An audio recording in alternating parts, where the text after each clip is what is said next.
विपक्ष पूरी तरह हमलावर है। हम देख रहे हैं कि प्रेस कॉन्फ्रेंस करके जो प्रतिपक्ष के नेता हैं विजय कुमार सिन्हा, उन्होंने सरकार पर एक तरह से कहीं ना कहीं करप्शन को बढ़ावा देने का वो आरोप लगा रहे हैं। चूंकि एसपी आदित्य कुमार, जिन्होंने शराब मामले में माफियाओं को बिल्कुल क्लीन चिट दे दिया था, और एसके सिंघल जो जमाने में डीजीपी थे, उनको हाईकोर्ट के जज बनकर फोन किया गया, तो उन्होंने मान ली थी सारी बातें। आप खुद सुन सकते हैं विजय कुमार सिन्हा क्या बोल रहे हैं। बिहार के अंदर बार बार सत्ताधारी दल के द्वारा भ्रष्टाचार और लूट घोटाला की बात कही जा रही है और माननीय मुख्यमंत्री जी, उप मुख्यमंत्री जी इसको संज्ञान में नहीं ले रहे हैं, और संज्ञान में लेने के बजाय जो इस विषय को उठा रहा है उसी को नोटिस भेज रहे हैं या कार्रवाई की धमकी दे रहे हैं। कहीं न कहीं भ्रष्टाचार को दबाने के लिए और भ्रष्टाचार में लिप्त पदाधिकारी को बचाने का खेल बिहार सरकार कर रही है। आज बिहार के पूर्व डीजीपी सिंघल साहब को केंद्रीय चयन परिषद का अध्यक्ष बनाया गया। क्या एसएसपी के मामले में इनका दोष नहीं था क्या आदित्य कुमार का? आदित्य कुमार के प्रकरण में पूर्व डीजीपी का भी उतना ही संलिप्तता और दोषी है जितना वो है। फिर उस पर आप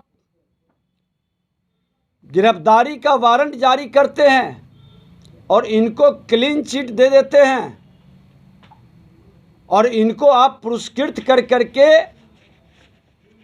चयन परिषद के अध्यक्ष बनाना कहीं न कहीं आपकी मानसिकता को दर्शाता है। जो सेवानिवृत्त पदाधिकारी होते हैं उनको बार बार आप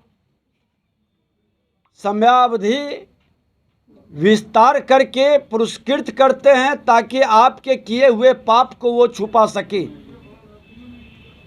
आपके भ्रष्टाचार को बचा सके। और ये मानसिकता बिहार के अंदर पूरी तरह से प्रशासनिक अराजकता का वातावरण बना रहा है।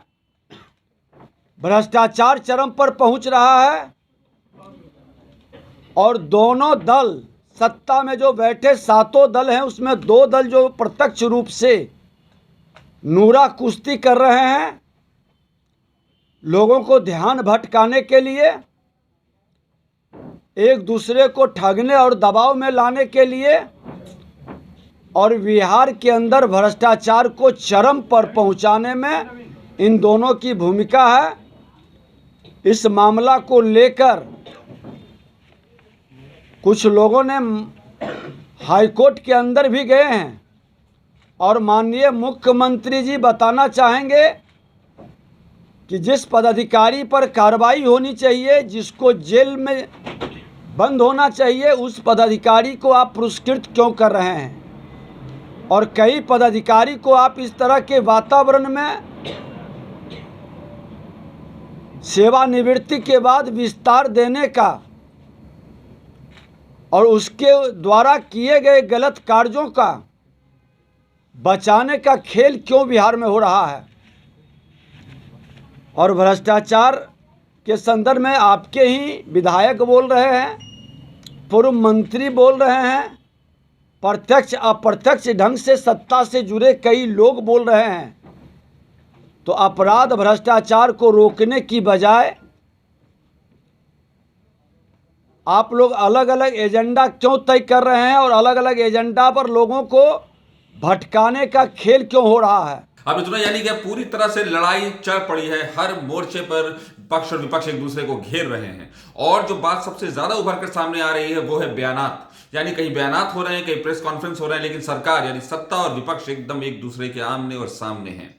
समझने की बात है कि इसमें एक ऐसा फेर जरूर हो गया है कि अब कुछ ना कुछ नतीजा तो जरूर आएगा, चाहे वो इससे आ जाए कि महागठबंधन पूरी तरह से मजबूत हो जाए या विपक्ष पूरी तरह से उस पर हावी होता दिखाई दे। जो भी होगा हम आपको बताते रहेंगे। इसी तरह सारे खबरों से बाखबर रहने के लिए बने रहिए कृषि न्यूज पर। अगर आप हमारे प्रोग्राम को यूट्यूब पर देख रहे हैं तो हमारे चैनल को सब्सक्राइब करें और लाइक करें, और अगर आप फेसबुक पर देख रहे हैं तो हमारे पेज को लाइक करें और कमेंट सेक्शन में अपने फीडबैक जरूर बताएं।